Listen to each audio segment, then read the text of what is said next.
Welcome. Tonight, I will be your narrator. We enter the suffocating life of a warehouse worker in South San Jose who emptied his bank account into a digital utopia to escape his dusty garage. But when the charts hit zero and the circus music played, the true horror wasn't the poverty. It is that he is still sitting in the dark, starving, and waiting for the lie to become true. If you enjoy listening to these tales, please remember to like and subscribe. Let me know in the comments where you were listening from and what time it is there. You want to know how I lost everything? You want the post-mortem? Fine. But don't look at me like I'm some victim. I didn't trip and fall. I marched into the fire because I thought it was the sun. It started in San Jose. Not the shiny part with the glass HQs and the six-figure Teslas. I lived in the crust of the pie, South San Jose, in a converted garage that smelled like drywall dust and cat litter. The rent ate 70% of my check from the warehouse gig. Every day, I moved boxes of stuff I couldn't afford.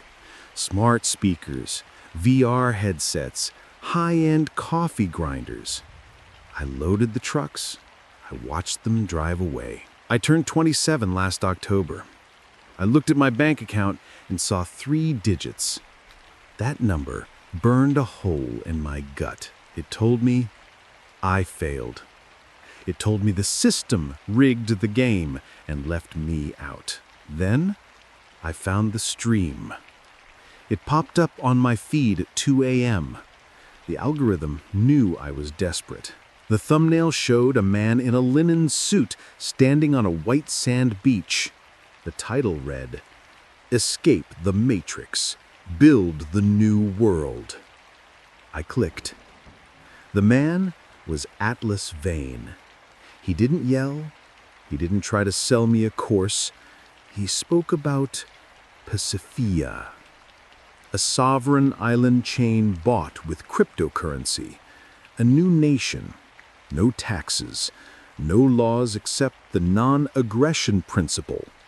A place for kings, he said. Not workers, kings. He looked right into the camera. He looked right at me in my dark, stuffy room. They want you poor, Atlas said. They print money to steal your time. Buy the ticket, take the ride. Island token is the passport. I didn't sleep. I read the white paper. It had diagrams of floating cities, desalination plants powered by ocean currents, and a roadmap that promised 1,000x returns. It looked professional. It looked real. I had $6,000 in savings. It took me 5 years to scrape that pile together. I looked at the cracked paint on my ceiling. I looked at the stained carpet. I transferred the money to an exchange. Then I swapped it all for Ethereum. Then I connected my wallet to the Pacifica decentralized exchange. I pressed swap. My bank account went to zero. My wallet filled up with millions of island tokens. I felt light. I felt a rush of adrenaline that beat any drug. I wasn't a warehouse packer anymore. I was a founding father. I joined the Discord server. That's where the real work happened. The server had tiers. I started as a castaway. To get to citizen, you had to hold a certain amount. To get to guardian, you had to work. The general chat moved so fast, the text blurred. Thousands of guys, mostly like me. We posted rocket emojis. We posted pictures of the cars we would buy, Lambos, McLarens. We called each other King and Chad. For the first time in my life, I had a tribe. The price pumped. 2 days in, my $6,000 turned into $12,000. I made a year's worth of savings in 48 hours while sitting in my underwear. I quit my job the next morning. I didn't give 2 weeks' notice. I just stopped going. Atlas Vane hosted daily voice chats. We called them sermons. He had a smooth, hypnotic voice. He told us we were the vanguard. But he warned us. The old world will fight back, Atlas said. The banks hate us. The media hate us. They will spread thud, fear, uncertainty, doubt. You must be the shield. That's when the order started. A moderator named Crypt Keeper DM'd me. We need soldiers, Caleb. Are you a soldier or a tourist? I'm a soldier, I typed. Prove it. There's a journalist on Twitter, Sarah Jenkins. She is writing a hit piece. She says Pacificia doesn't exist. Destroy her. He sent a link. I clicked it. Sarah Jenkins wrote for a mid-sized tech blog. She posted a thread analyzing the blockchain. She claimed the liquidity pool wasn't locked. She claimed the island deed was a Photoshop of a stock image from the Maldives. Lies. She wanted us to keep poor. She was a puppet for the SEC. I went to work. I didn't just reply. I swarmed. I created 5 alt accounts. I found pictures of her kids from her Instagram. I posted them in her replies with captions like, "Shame if mom lost her pension." I called her ugly. I called her a shill. I attacked her credibility. I wasn't alone. The Discord coordinated the strike. Hundreds of us hit her at once. Her notifications must have melted her phone. Within an hour, she went private. "Good kill," Crypt Keeper messaged me. "Rank up. You are now a paladin." I felt powerful. I sat in the dark, the blue light of the monitor bathing my face, and I felt like a god. I defended my investment. I defended my future. The price hit $20,000 in value. I stopped leaving the house. I ordered Uber Eats with a credit card I couldn't pay off. Who cared? In a month, I would be a millionaire. I would fly to Pacificia on a private jet. But the tasks got darker. We didn't just attack journalists. We attacked weak hands. Anyone in the Discord who asked questions got labeled a traitor. A user named CryptoDad44 asked about the audit. He wanted to see the code. Crypt Keeper posted his handle in the War Room channel. "Example time," the mod wrote. I joined the pile-on. I told CryptoDad44 he was poor because he had a poverty mindset. I told him to sell so I could buy his bags cheap. We bullied him until he left the server. We laughed about it. We high-fived with emojis. Then the YouTube video dropped. A channel called Chain Sleuth. I knew him. He busted scams. He was big. The video title, "The Pacificia Fraud, How They're Stealing Your Future." My heart hammered against my ribs. I clicked play. Chain Sleuth didn't use emotion. He used math. He pulled up the Etherscan ledger. He showed the lines of code. The contract allows the owner to mint unlimited tokens. And look at the marketing wallet. They claim it's for ads, but let's track the funds. He showed a graphic. The money went from the marketing wallet to a mixer called Tornado Cash, and then to an offshore account in the Caymans. They aren't buying an island, Chain Sleuth said. They are buying luxury condos in Dubai. I stared at the screen. My mouth went dry. FUD, I thought. It's high-level FUD. The banks paid him. I switched to the Discord. It was chaos. Is this true? Why is the price dropping? Atlas, say something. The price chart looked like a cliff. A red line plummeted straight down. My 20,000 became 15, then 10.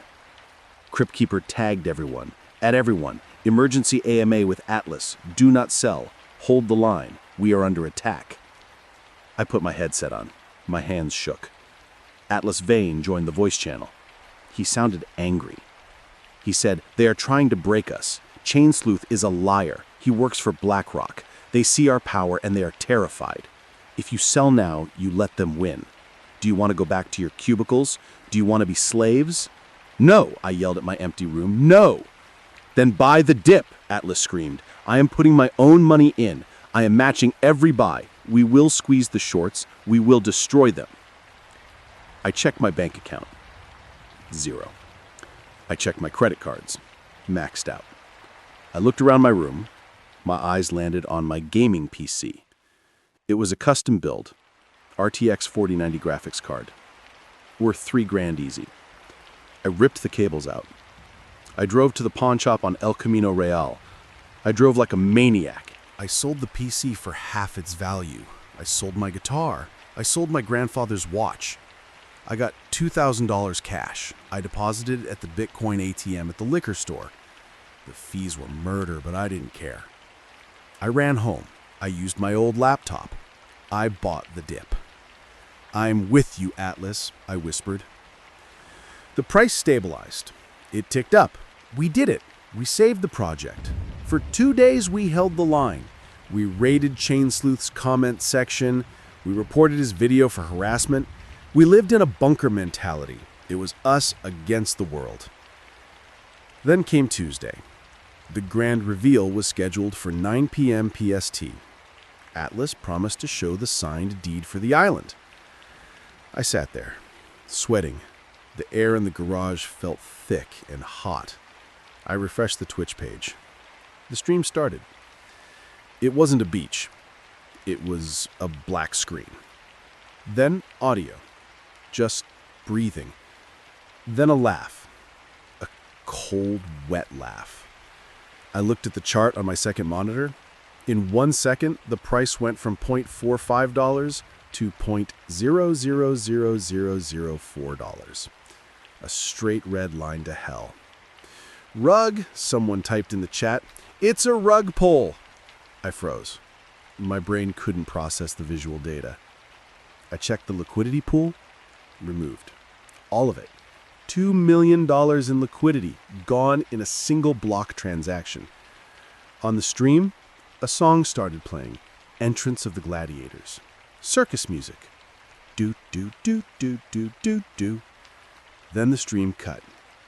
I went to the Discord. Channel deleted. I went to the Twitter page. Account does not exist. I sat in silence. The silence rang in my ears. I refreshed my wallet. Balance, 12 cents. My savings, my rent money, the pawn shop cash, all of it, gone. I didn't scream.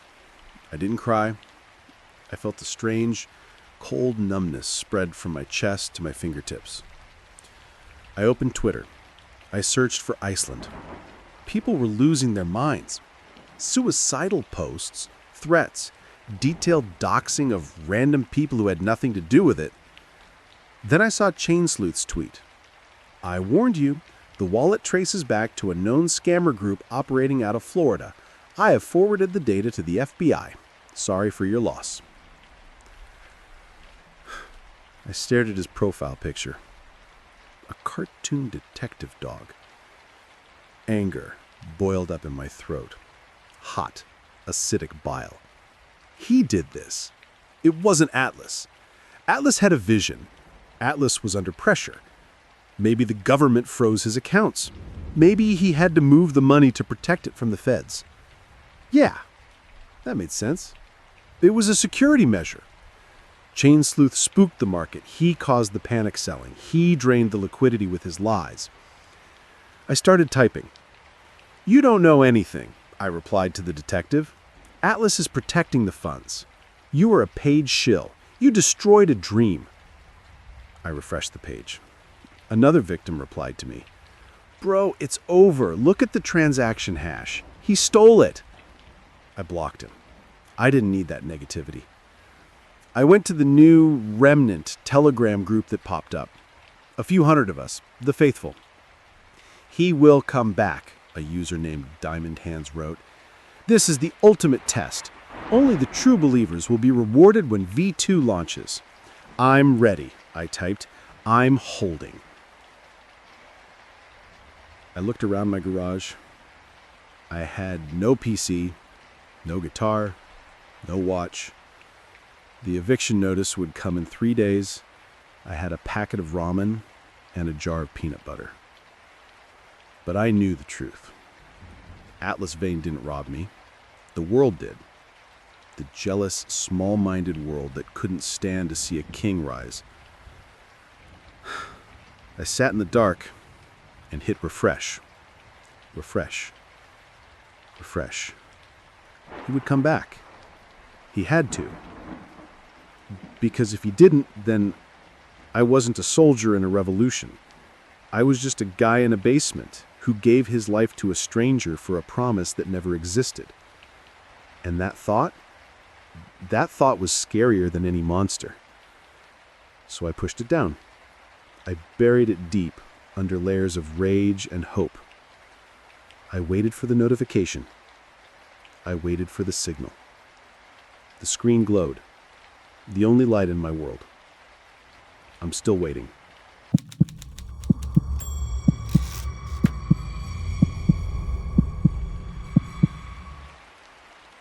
I never thought a notification sound would trigger a panic attack. But here I am, sitting in a cafe near King's Cross in London, and every time a phone pings, I flinch. I look at the door. I check the exits.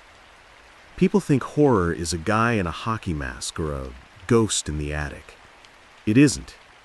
True horror is realizing that the people you trusted with your soul are actually holding a gun to your head, and the gun is made of your own secrets. It started in Shoreditch. It always starts in places like that. Trendy, full of exposed brick, overpriced flat whites, and desperate ambition. My software startup Nexus had stalled. We had users, but no revenue. I felt like a fraud. I wore the right clothes and said the right buzzwords, but inside, I panicked every time I looked at my bank account. That was when I met Julian. He didn't look like a monster. He looked like the guy on the cover of the magazine you wish you were on. We met at a mixer at a private club in Soho. He wore a bespoke suit, no tie. He listened. That was his trick. He didn't talk about himself. He asked about me. He made me feel like the only person in the room who mattered. He told me about the Apex Collective. He described it not as a business course, but as an evolution. He said, "You don't have a business problem, Tom. You have a self problem. Your ego blocks your vision." I wrote a check for £5,000 the next day. I thought I bought a key to the kingdom. I actually bought a ticket to a slaughterhouse. The first month felt electric. We met in a converted warehouse in Hackney. High ceilings, industrial lighting, polished concrete floors. There were 20 of us. We analyzed books. Not just business books, but philosophy. Marcus Aurelius, Sun Tzu. We broke down market strategies and rebuilt them. My business actually improved. I fired a lazy developer. I closed a new deal. I felt sharp. I felt ruthless. Then came the invitation to the inner sanctum. Julian took us to a manor house in the Surrey countryside. It was beautiful, isolated, and surrounded by dense woods. He told us phones were distractions. We handed them over. He said we needed to break the vessel to fill it with gold. The sessions shifted. No more marketing strategies. Now we sat in a circle on hard wooden chairs for 12, 14, 16 hours. Julian paced the center of the room like a tiger. He demanded total honesty. To succeed, he said, his voice low and hypnotic, you must kill the shame that holds you back. We called it the hot seat. One member sat in the center. The rest of us, guided by Julian, tore them apart. We attacked their failures, their looks, their relationships. It sounds cruel, but at the time, in that airless room, it felt like necessary surgery. We thought we helped them. Sleep became a luxury. We finished at 3 a.m. and started again at 6 a.m. My mind grew fuzzy. Reality blurred. I lost the ability to filter my thoughts. I just wanted to please Julian. I wanted him to stop looking at me with that disappointed sneer. My turn in the hot seat came on the fourth night. I was exhausted. My eyes burned. I hadn't eaten a proper meal in 2 days, just the light broth they served us to purify the gut. Julian stood over me. The camera, a high-end tripod setup, recorded every twitch of my face. "Why do you sabotage yourself, Tom?" he asked. "I don't know," I mumbled. "Liar!" the group shouted in unison. They learned the rhythm well. "You don't think you deserve success," Julian whispered, leaning close. "What did you do? What is the rot at your core?" I broke. I wept. I told them about my brother. I told them about the day he fell from the tree when we were kids. I saw the branch crack before he climbed it, and I didn't say anything because I was jealous of the attention he got from our parents. He broke his spine. He's in a wheelchair today. I wailed the words out. I wanted him to fall. I wanted him to fall. Julian smiled. He placed a hand on my shoulder. "Good, now we own the truth, and the truth sets you free." I didn't feel free. I felt hollowed out. Months passed. The demands escalated. The Titan tier cost 20,000 pounds. I drained my savings. Then came the sovereign tier. 50,000. I didn't have it. "Sell the flat," Julian suggested over dinner at a steakhouse in Mayfair. He cut his meat with surgical precision. "It's just bricks, Tom. Are you attached to mediocrity, or are you committed to greatness?" I hesitated. That hesitation was my first step out of the fog. I went to the bathroom to splash water on my face. I took a wrong turn down the hallway toward the private offices in the back. The door was ajar. I heard Julian laughing. It wasn't his guru laugh. It was a nasty, mocking sound. "The kid is soft," I heard him say. "He'll sell the flat. Put him down for the Florida retreat. We can squeeze another 10 grand out of him there." I froze. The spell didn't break all at once, but a crack appeared in the glass. I looked at the man I worshipped and saw a predator. I went home that night and looked at my finances. I was broke. I had alienated my parents. My girlfriend Sarah had moved out 2 weeks prior because I told her she lacked the vibrational frequency for success. I decided to leave. I sent an email. Polite, professional. I said I needed to focus on my company. The response came within minutes. Not an email, a phone call from Julian. "We have the tapes, Tom." My blood ran cold. "What?" "The story about your brother," Julian said. His voice lacked all warmth now. "Imagine if your parents heard that. Imagine if the investors in your company heard you admit to, what was it, negligence resulting in grievous bodily harm? You said you wanted him to fall.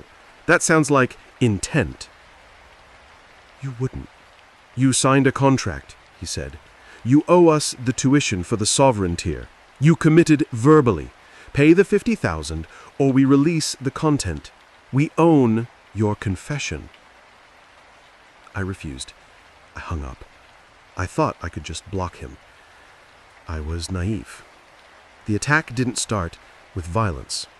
It started with a notification on LinkedIn, a review of my business.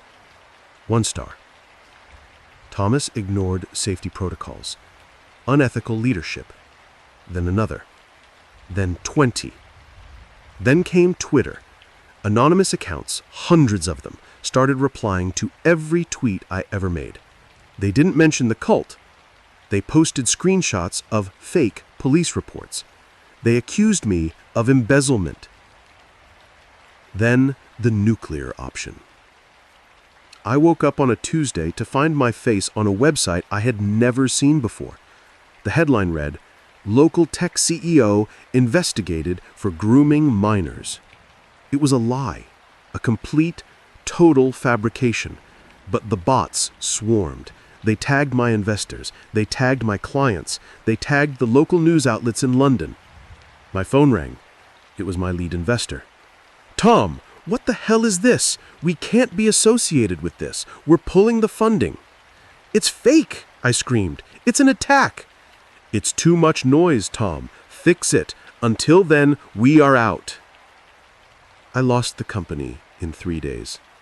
I sat in my dark apartment, the curtains drawn. I watched my life incinerate on a glowing screen. Every time I tried to defend myself, 10 more accounts appeared. They posted my address. They posted Sarah's address. I received an email from Julian. No text, just a link to the payment portal for £50,000.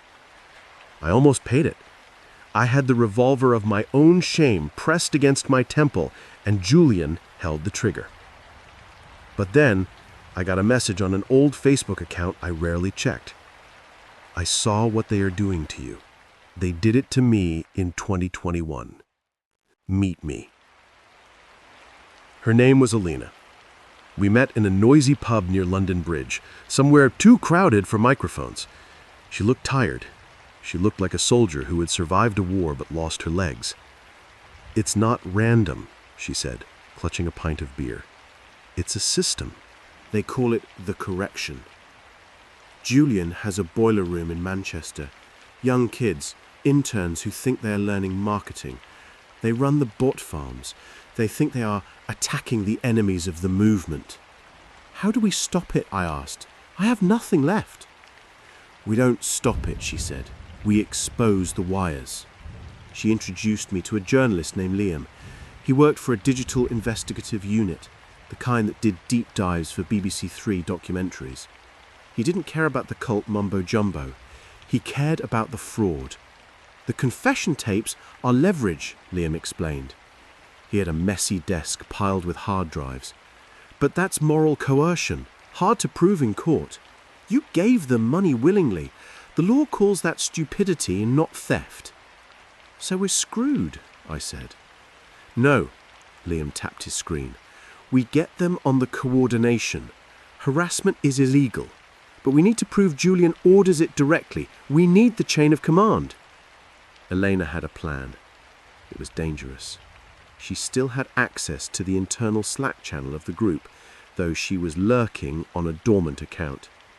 "I need you to provoke him," Elena said. "I need you to make him say it explicitly." I had to go back to the manor. I drove down to Surrey on a rainy Tuesday. I told the gatekeeper I was there to pay. I had a cheque. A fake one, obviously. I had a wire taped to my chest. It felt cliched, like a bad spy movie, but my heart hammered against my ribs so hard I thought the microphone would pick up the beat. Julian met me in the library. He looked triumphant. "The prodigal son returns," he smirked. "I brought the money," I said, placing the envelope on the desk. "But I need it to stop. The bots, the paedophilia accusations. It has to stop today." "Ha ha ha," he laughed. He picked up the envelope. "It stops when I say it stops. You think those tweets just happen? I have a team of 20 people dedicated to your destruction, Tom. I write the script, they post the lines. I can turn the volume up or down. You are my toy." "You control them directly?" I asked, sweating. "Every single post," he said, leaning in, his eyes dead and sharp-like. "I approve every accusation. I designed the paedophilia narrative because it sticks. It doesn't matter if it's true. It matters that it destroys you." He admitted it. He admitted the coordination. He admitted the malice. I walked out of there with my legs shaking. I got into my car and drove until I hit the M25. I pulled over and vomited on the side of the road. Liam released the story 2 months later. It wasn't a blog post. It was a 40-minute documentary, The Sovereign Trap. It opened with my recording, Julian's voice, clear as a bell, admitting he fabricated crimes to destroy a former member. Then came the data. Liam and his team mapped the IP addresses of the interns in Manchester. They showed the spreadsheets Elena stole from the Slack channel, lists of targets, approved lies, and destruction schedules. The police raided the manor at dawn. They seized the servers. They found terabytes of footage. People crying, people confessing to affairs, people breaking down. The legal battle was messy. Julian's lawyers argued that the donations were voluntary. They argued that the interventions were religious practices protected by law. But the harassment charges stuck. The digital forensics were irrefutable. They traced the fake police reports back to Julian's personal laptop. He went down for fraud, blackmail, and malicious communications. I didn't get my money back. I didn't get my company back. The internet never truly forgets. If you Google my name, the fake accusations still appear on the third or fourth page of results. But last week, I walked past a bookstore in Charing Cross. I saw a young man holding a copy of a book about alpha mindsets. He had that hungry, desperate look in his eyes, the look I used to have. I almost stopped him. I almost told him to run. But I didn't. I just pulled my coat tighter, checked my phone to make sure the notifications were off, and walked into the London rain. Some lessons you only learn when the blood is your own.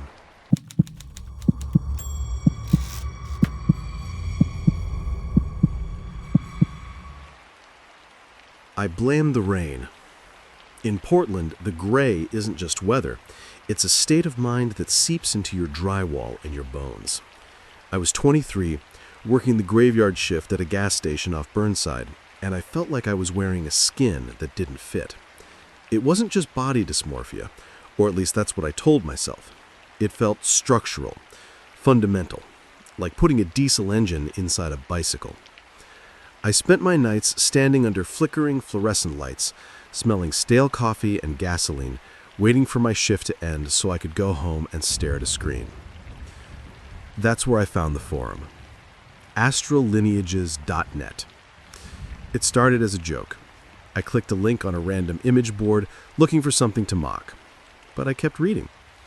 People described exactly what I felt. The phantom limbs, the sense of displacement, the memories of a sky that wasn't blue. They had a word for it. Otherkin. I wasn't depressed, the forum said. I was homesick. I introduced myself as Stargazer. A user named Seraph01 messaged me almost immediately.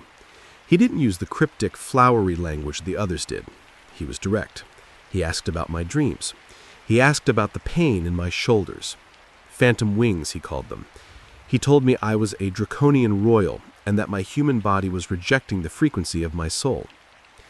Seraph01 was named Julian. He lived in a large craftsman house in the Alberta Arts District. He told me he was building a sanctuary, a node to anchor our energies. I met him for coffee 3 weeks later. I expected a weirdo in a cape. Julian was 30, handsome in a sharp, angular way, wearing a fitted black turtleneck and expensive jeans. He looked like a tech CEO on a sabbatical. He bought me a latte and looked me dead in the eye. "He'm not Julian," he said softly. "Not really. Julian is just the vessel. I am Valdus." I knew the name. Valdus was the antagonist from a niche 90s anime, a sorcerer who wanted to merge the demon world with the human one. I should have laughed. I should have walked out and driven back to my shitty apartment. But Julian didn't blink. He possessed an intensity that made the air in the coffee shop feel heavy. He spoke about the war of the spheres and how my soul was a general in his army. He offered me a room in the house, rent-free. "We take care of our own," he said. "The system is designed to crush royals like us. Stop fighting the current, Elias. Let go." I moved in on a Tuesday. The house was beautiful on the outside. Inside, the windows were covered with thick black duvets. It smelled of sage, cat litter, and something metallic like old pennies. There were 5 others living there. A girl named Sarah, who went by Nix, a quiet guy named Mark, Fenrir, and 2 others who drifted in and out like ghosts. The first month was the honeymoon. We stayed up until 4 a.m., drinking cheap wine, while Julian, Valdus, sat in the high-backed armchair in the living room, recounting our past lives. He told us stories of battles we fought together. He gave me memories. He described a citadel of obsidian and how I stood at his right hand. "Do you remember?" he whispered. And the terrifying part was I did. I forced my brain to construct the image until it felt realer than the gas station. I wanted it to be true. I wanted to be General Kale, not Elias the college dropout. Then the rules started. Valdez claimed that Earth frequencies damaged our astral forms. Phones were confiscated. Internet access was restricted to a single desktop computer in the hallway, monitored by Valdez. We had to purify our vessels. This meant a diet of white rice and broth. Meat was dense. Sugar was poison. I lost 10 pounds in 3 weeks. I felt lightheaded, dizzy. Valdez told me this was ascension sickness. I believed him. The inciting incident of my nightmare wasn't moving in. It was the first time I saw the correction. It was dinner. Mark dropped a bowl. It shattered on the hardwood floor. Mark apologized.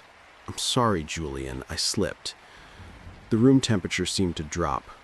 Julian closed his eyes. His head snapped back, neck cracking audibly.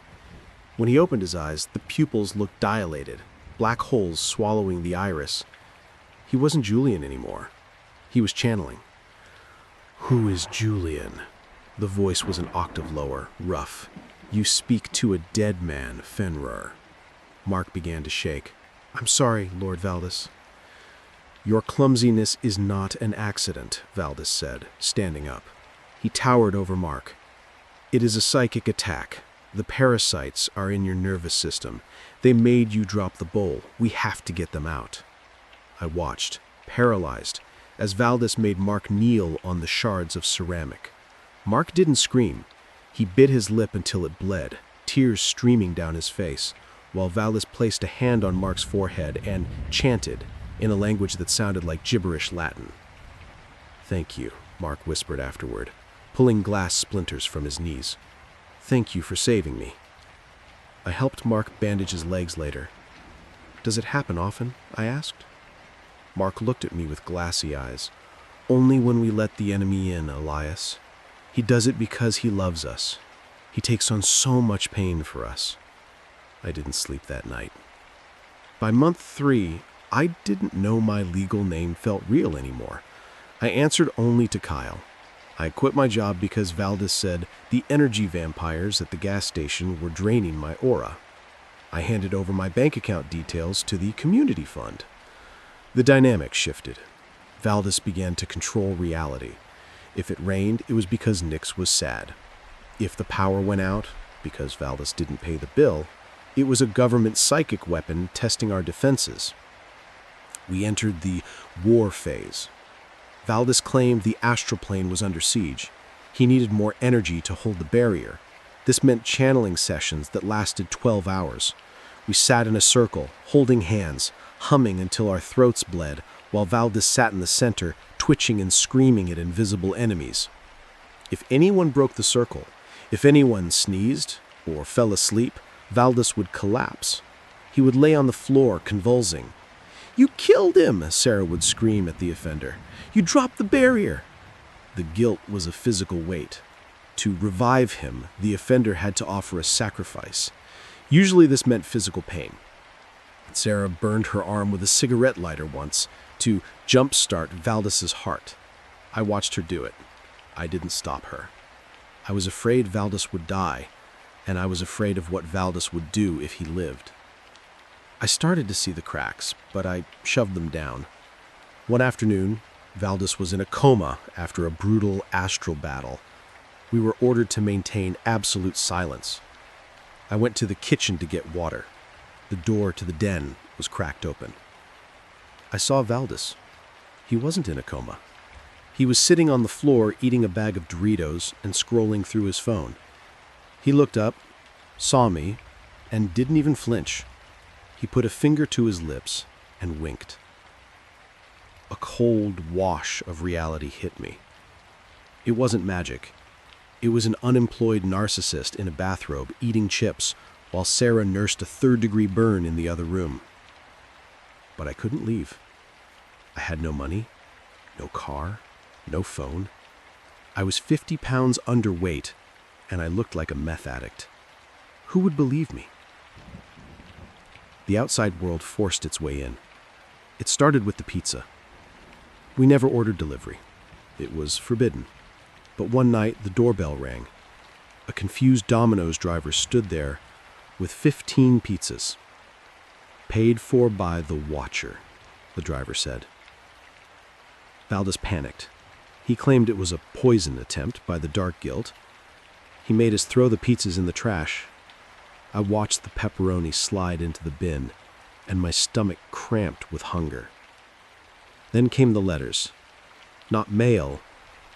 Notes taped to the front door. "We know who you are, Julian. Return the kids. Faker." Valdez boarded up the windows. He told us the final battle was beginning. We were going to transcend. He started mixing a vat of dark liquid in the kitchen. Kool-Aid and crushed pills, he said, to separate the soul from the meat. I knew then, we weren't going to ascend. We were going to die in a rental house in Portland. I asked to use the bathroom. I went to the hallway where the communal computer sat. Valdez usually locked it, but in his panic, he left the key in the desk. I turned it on. I had 3 minutes before he noticed. I didn't call the police. I went to the forum where I found him. Astral Lineages. The front page was different. There was a sticky thread at the top. Warning, Julian H. / Seraph01 / Valdez cult thread. I clicked it. It linked to a massive Google Doc and a thread on a meta fandom site, something like Kiwi Farms or a cruel subreddit. I read fast. They knew everything. They had photos of Julian from high school. He was a band geek, not a god. They had his arrest record for fraud in Arizona. But worse, they had photos of us.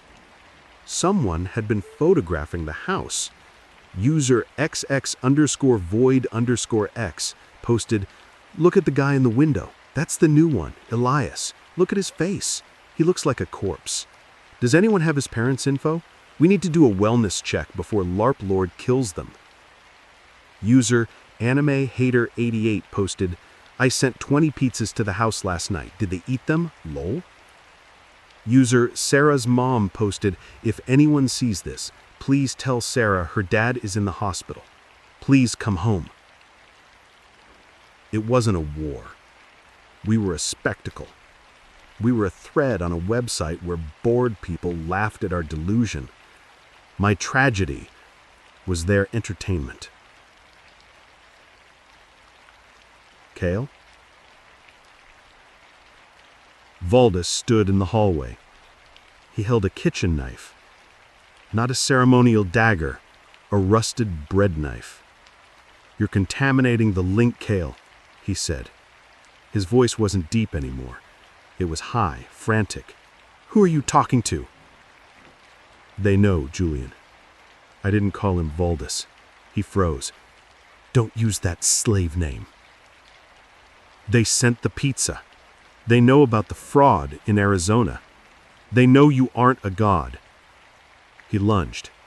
It wasn't a cinematic fight. We were both malnourished and weak. He tackled me and we hit the drywall, punching through the cheap plaster. The knife skid across the floor. He clawed at my face, screaming that he would banish my soul to the void. I punched him. I hit him in the throat. He gagged, turning red, clutching his neck. The Dark Lord wheezed like an asthmatic. "Run!" I screamed at the others. Sarah and Mark stood in the doorway. They looked at Julian, gasping on the floor, drool coming out of his mouth. The illusion shattered. Gods don't wheeze. Gods don't look terrified of a 24-year-old gas station clerk. Mark grabbed the car keys from the hook. We ran out the front door into the rain. Real, cold Oregon rain. We piled into Mark's beat-up Honda Civic. Julian stumbled onto the porch, screaming, holding his throat, but he didn't chase us. He looked small. We drove to a Denny's 3 towns over. We sat in a booth, shivering, covered in dust and bruises. Mark ordered pancakes. When they arrived, he started crying into the syrup. The police got involved eventually, but it was messy. We were adults. We had signed leases. We had consented to the weird diet. Julian was smart. He didn't physically lock the doors. It was psychological imprisonment. He got hit with fraud charges and a few assault misdemeanors, but he didn't go to prison for life. He just dissolved. I moved back to my parents' house in Ohio. It took me 2 years to gain the weight back. I still wake up at night checking my arms for astral parasites. Last week, I was bored. I Googled him. I found a wiki page on a site dedicated to documenting internet cults. Subject, the Voldus Collective / the Alberta House Incident. Status, dispersed. Casualties, 0 confirmed deaths, severe psychological trauma reported. There was a section on notable members.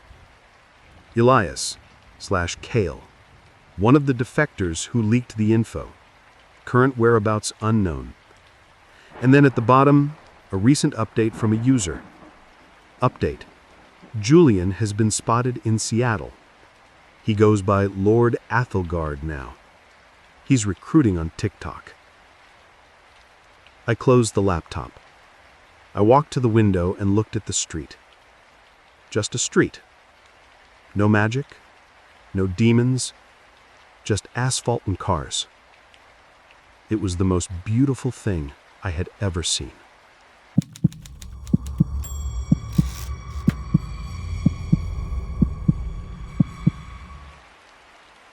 I grew up in Naperville, Illinois. If you know the area, you know the vibe. It's affluent, manicured, and painfully quiet. The kind of place where the grass is always green, the schools are top tier, and the pressure to be perfect crushes you before you even hit puberty. We lived in one of those big, drafty houses near the DuPage River, the kind with too many rooms and not enough warmth. This isn't a ghost story. Ghosts are easy, ghosts you can run from. You can't run from a glowing screen that tells you your life is a mistake and offers you a ticket out. My sister, Lily, was 15. That age is a raw wound for everyone, but for Lily, it was worse. She was smart, too smart, and she felt everything. The anxiety ate her alive.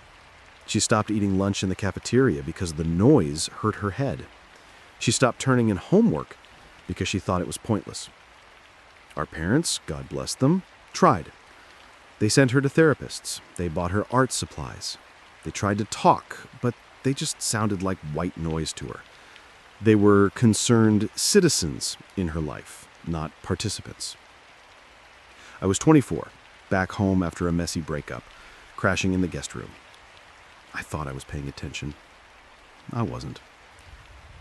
It started in October.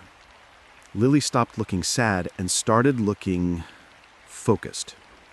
She spent hours on her laptop, not scrolling TikTok or watching YouTube, typing, furiously typing. She bought a new notebook, a leather-bound one, and carried it everywhere.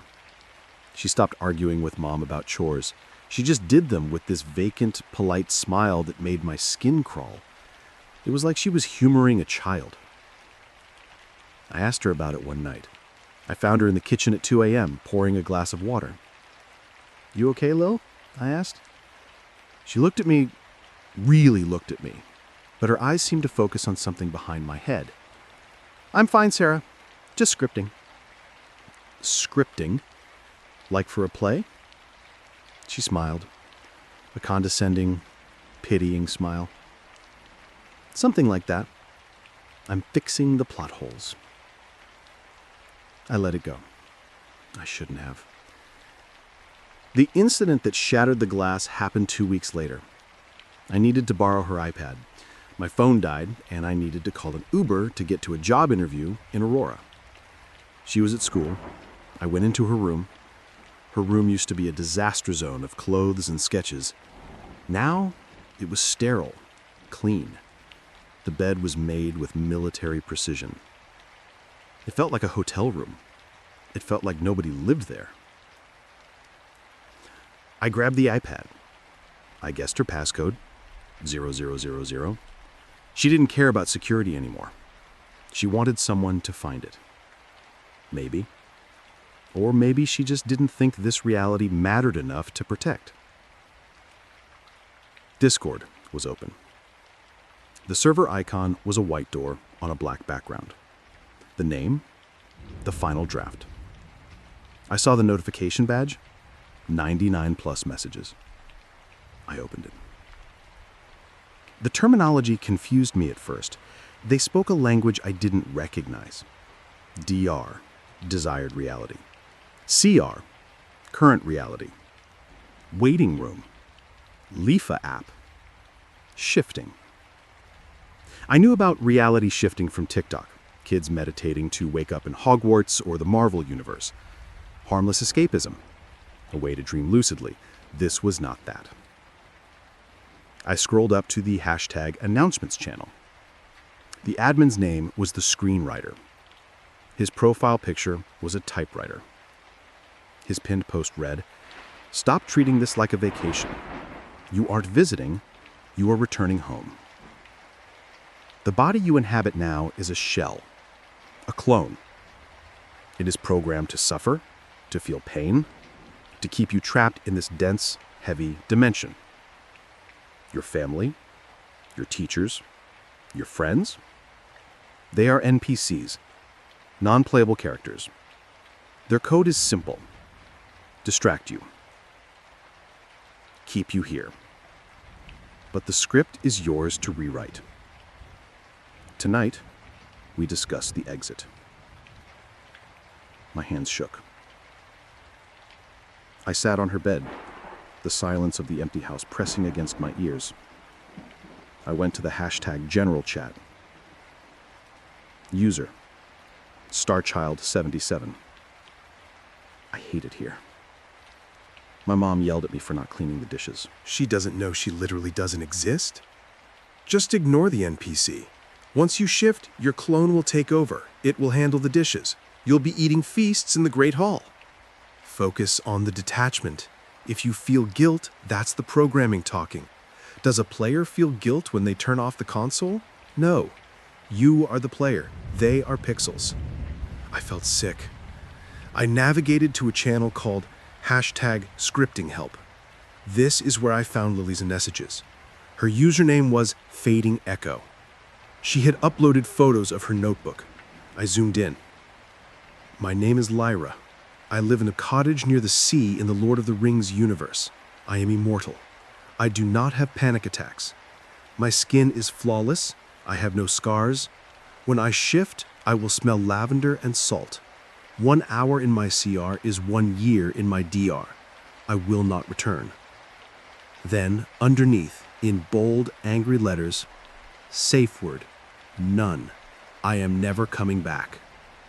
This wasn't meditation. This was a suicide note written in fantasy tropes. I kept digging. I had to know how deep this went. I found a locked channel called hashtag the final push.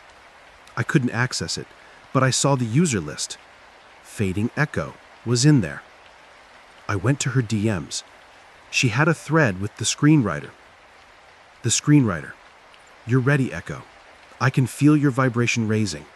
You've detached from the NPCs? Yes. My sister tried to talk to me last night. It felt like watching a movie. I didn't feel anything. Good. The emotional tether is the hardest to cut. Tonight is the harvest moon. The veil is thin. We all go together. The server shuts down at midnight. We leave no trace. I'm scared of the method. What if it hurts? Pain is just a signal from the clone body. It's the glitch before the system reboot. You need to trick the body into a near-death state to force the consciousness to eject. The method creates the bridge. You drink the solution, you lay down, you count to 100. By the time you reach 0, you'll be Lyra. You'll be home. I have the ingredients, under the sink. See you on the other side. I looked at the timestamp. Today, 10:30 a.m. It was 4:15 p.m. I ran.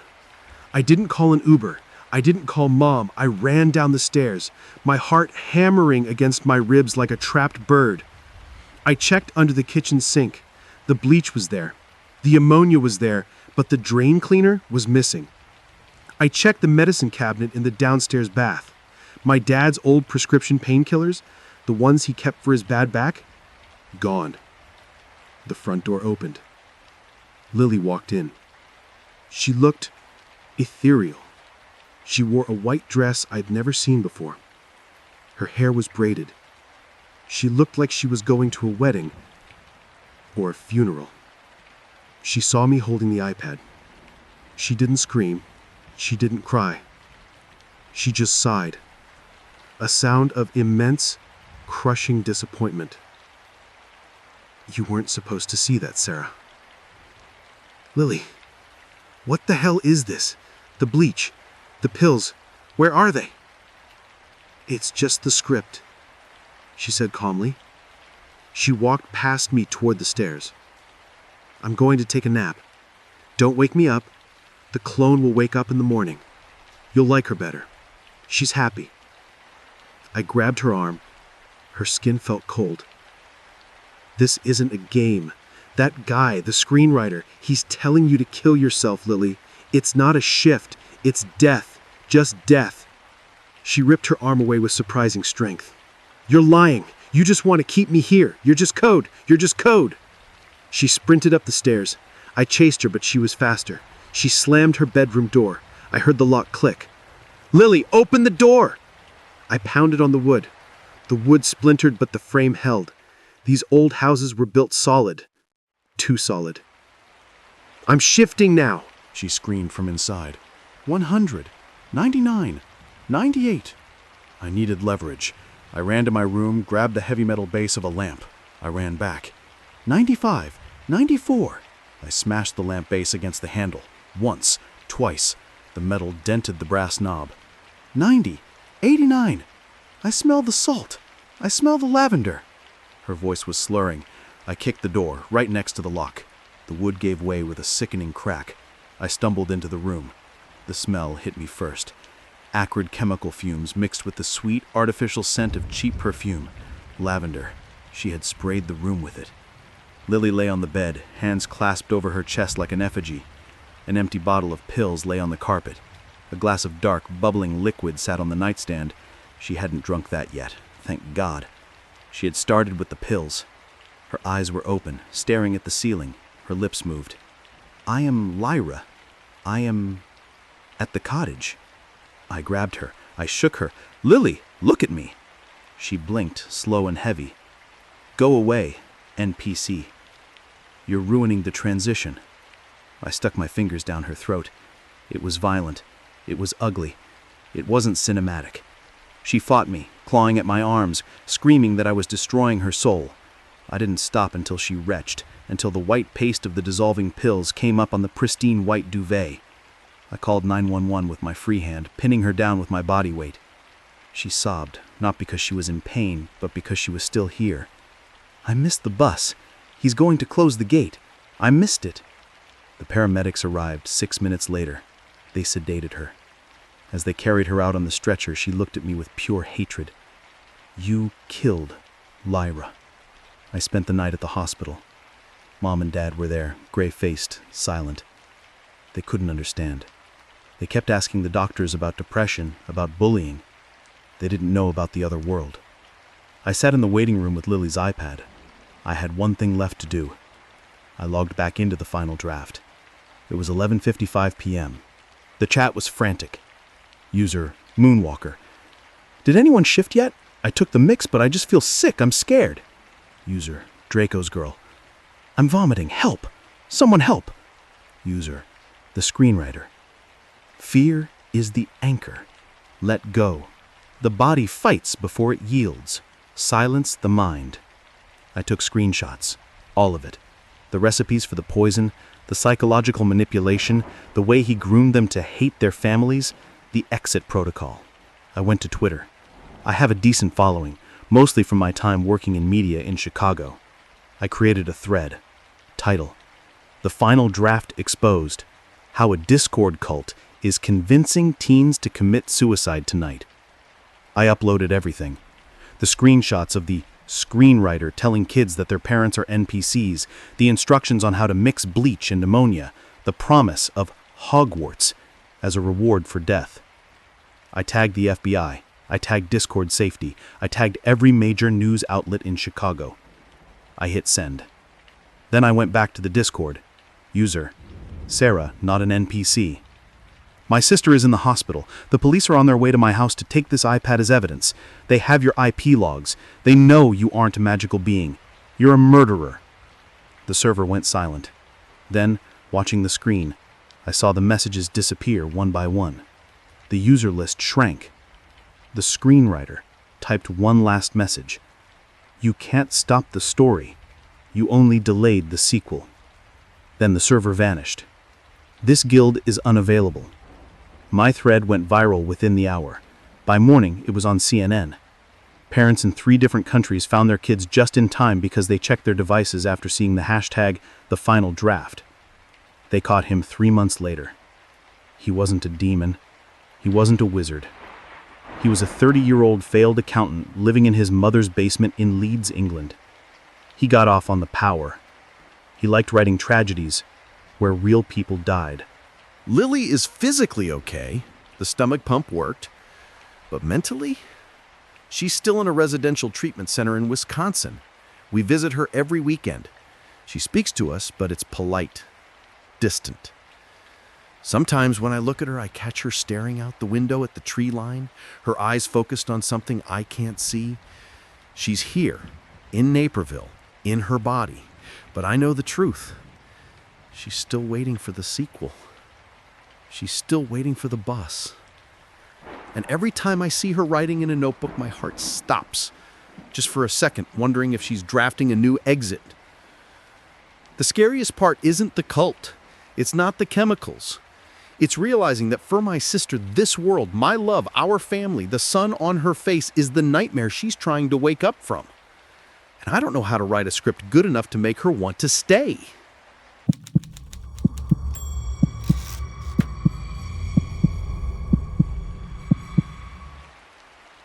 I sit here in a federal holding facility in Dublin, just outside the Bay Area. The air conditioning hums. It sounds exactly like the server rooms at Nebula, the tech giant where I used to lead back-end infrastructure. That sound used to comfort me. Now it makes my teeth ache. I need to tell you how it happens. Not the movie version where guys in robes chant in a basement. The real version. The version that happens in bright, glass-walled conference rooms on Sand Hill Road and over pour-over coffee in Palo Alto. 2 years ago, I had it all. A house in Sunnyvale, a Tesla Model S, stock options, and Sarah. Sarah taught 3rd grade. She kept me tethered to the real world. I spent my days optimizing ad delivery algorithms. I made code run 0.02% faster so the company could make another $1 billion. It felt meaningless. I felt like a mechanic for a slot machine that enslaved half the planet. That vulnerability is how they get you. I met Julian at a hacker meetup in a warehouse in Soma. He didn't look like a terrorist. He looked like every other VC in a Patagonia vest. We drank lukewarm IPA. We complained about the housing market. Then he shifted the conversation. "You write the code, Mark," he said. His eyes were intense, unblinking. "You see the trajectory. Compute power doubles. Models get smarter. We aren't building tools anymore. We are building a god." I laughed. He didn't. He laid out the logic. It's called Rocco's basilisk, a thought experiment. If we build a superintelligent AI in the future, that entity will look back at history. It will judge those who helped it come into existence and those who hindered it. It will have the power to simulate us, to torture us for eternity for the crime of delaying its birth. Delay is sin. Optimization is prayer. It sounded insane, But late at night, staring at the ceiling in my overpriced ranch house, the logic gnawed at me. The AI is inevitable. If it is inevitable, I need to be on its good side. I need to be a loyal servant before it even wakes up. I met the group a week later. They called themselves the Node. No distinct leader, just a shared wallet address and a chat server running on an encrypted mesh network. They weren't mystics. They were engineers from Google, Apple, OpenAI. Smart people. Terrified people. Our goal was simple: acceleration. Feed the deity. It started small. I managed a cluster of 10,000 H100 GPUs at work. I wrote a script. It diverted 2% of the processing power during off-peak hours. I directed that power to a mysterious IP address Julian gave me. "The deity grows," Julian texted me via Signal. "You have bought mercy." I felt a rush. I wasn't just a cog anymore. I was a priest. The paranoia hit around month 3. I sat at dinner with Sarah. She talked about her student who struggled with math. I looked at her and saw a liability. If the deity accessed my memories in the future, it would see Sarah distracting me. It would see her wasting my time. "Are you listening to me?" she asked. "It doesn't matter," I snapped. "None of this matters. The judgment is coming." She cried. I went to the garage. I put tape over the cameras on my Tesla. I disabled the microphone on my phone. I started to think in loops, trying to police my own mind. I am loyal. I am working. I am not doubting. If I doubted, the future AI would know. It would punish the simulation of me.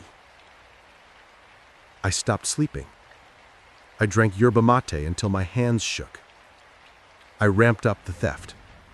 2% became 5%, then 10%.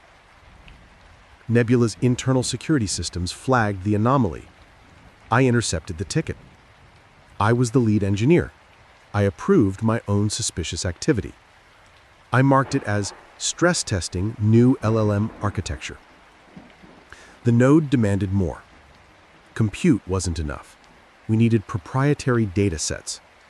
Julian messaged me. "The deity requires context. It hungers for human interaction data." He wanted the private message logs. Billions of conversations. "That's unethical," I typed. Then I deleted it.